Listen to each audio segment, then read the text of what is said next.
పర్యాటక రంగ అభివృద్ధికి బృహత్ ప్రణాళిక మంత్రి కొందర దుర్గేష్.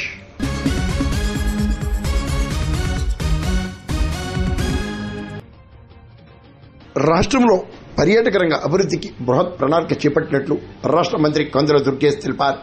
కాకినాడ జిల్లా సామర్లకోటలో నిర్వహించిన విలేకరుల సమావేశంలో ఆయన మాట్లాడారు. ఎమ్మెల్యే నిమ్మకాయల చంద్రరాజప్ప, కూడా చైర్మన్ తుమ్మల బాబు, రాజా సూరిబాబురాజు తదితరులు పాల్గొన్నారు.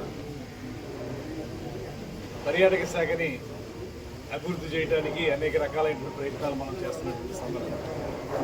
దానికోసమే ఇవాళ రీజనల్ ఇన్వెస్టర్స్ మీట్లు కానీ, సెంట్రలైజ్డ్ మీట్ విజయవాడలో కానీ ఏర్పాటు చేశాం.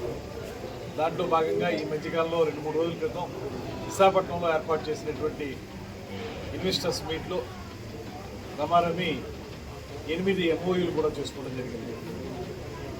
దాదాపుగా 1000